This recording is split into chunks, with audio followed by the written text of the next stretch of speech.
ओम नमः शिवाय। शिव के माथे पर 3 लाइन धन धर्म ध्यान। और खाने के बाद स्नैक्स वो खाता है जिसकी भूख ना मिटी हो।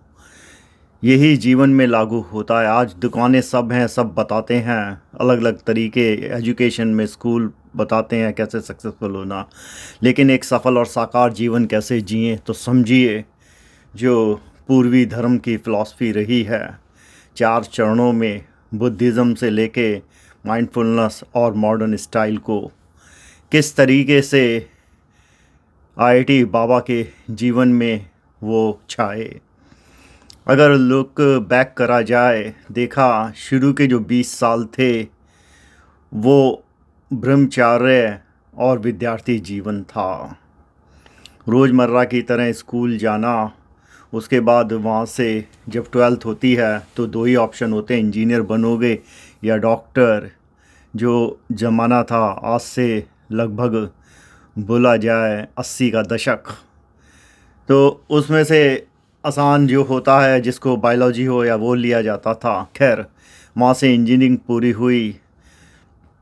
अब शुरू होता है जो बीच का पड़ाव आता है। अब आप इंजीनियर भी बन जाते हो। अब गृहस्थ आश्रम वाली श्रेणी आती है 20 से 40 वाला, जो अगर हम धार्मिक के हिसाब से बात करें। और उस श्रेणी को अगर विज्ञान को भी देखें तो विज्ञान भी इसी तरीके से लगभग 4 भागों में इंसान का जो एवरेज 80 साल का उम्र है उसे बांटता है।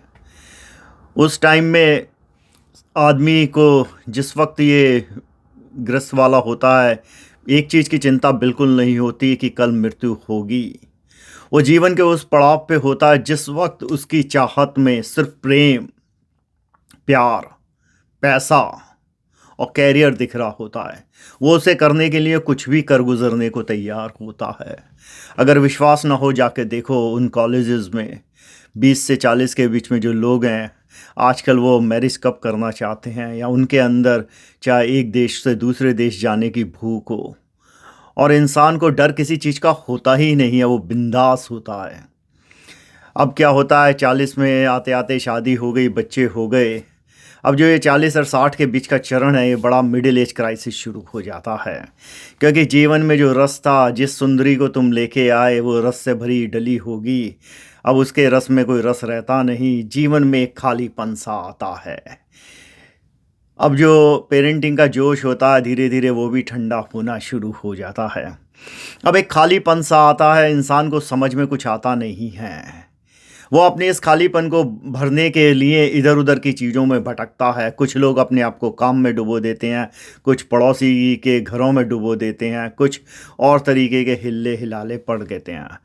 बाकी तो ज़्यादातर लोग राजनीति को डिस्कस करते हुए या धर्म की व्याख्यान करते हुए, लोगों की कमेंट्री करते हुए जीवन बर्बाद करते हैं इस चरण में।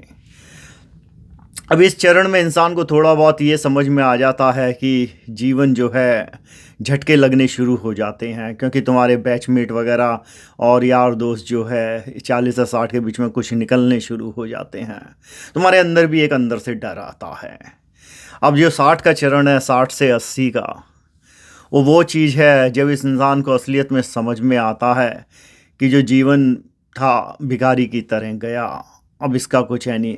अब इसको ऐसे समझते हैं, इसको अच्छा कैसे कर सकते हैं। किशन इसे माया कहते हैं, लेकिन अगर हम इसे समझें माइंडफुलनेस के साथ, अगर हर दिन को ऐसे जिया जाए कि ये आज आखिरी दिन है, कल कभी होगा ही नहीं, कल कभी था नहीं। अब जो भी कार्य करें उसे ये मान के करें कि ये इतनी शिद्दत के साथ करना पड़ रहा है, चाहे वो एक निवाला खाया हो कि ये आखिरी निवाला होगा, तो जीवन जीने का जो तरीका है वो बिल्कुल बदल जाएगा। जीवन में कोई भय नहीं होगा कि अगर कल ये हो गया तो क्या होगा, अगर कल ऐसा हो गया तो क्या होगा। जो व्हाट इफ़ है वो सारे निकल जाएंगे। इस सकारात्मक से तुम्हें एक फ़ायदा होगा, तुम्हारे जीवन का जो आज का सारा भविष्य में टिका हुआ है कि नेक्स्ट वीकेंड पे कर लेंगे, अच्छा नेक्स्ट ईयर ये कर लेंगे, वो सारी चीज़ें समीकरण बदल जाएंगे। क्योंकि आपको पता है कि आपकी जो डोर है सांसों की, वो आपके हाथ में नहीं, आपके चाहने से नहीं है। जब भी महाकाल का आदेश होगा वो डोर खिंच जाएगी। ये कोई नहीं कह सकता कि आप 80 तक चलोगे और जो है आप 60 में नहीं जा सकते। लेकिन जाने से पहले कोई काम अधूरा न रह जाए, क्योंकि अगर काम अधूरा रह गया तो मुक्ति नहीं होगी, मुक्ति नहीं तो मोक्ष नहीं। तो इसलिए इस जीवन को ऐसे जीने की आदत डाल दी जाती है। जो चरण हैं, जो ये तीनों फिलॉसफी को अगर हम मिलाएं, जो पूर्वी धर्म हो, बुद्ध हो और एक माइंडफुलनेस और मॉडर्नाइजेशन, उसको जीते हुए एक साकार जीवन जिया जा सकता है। ओम।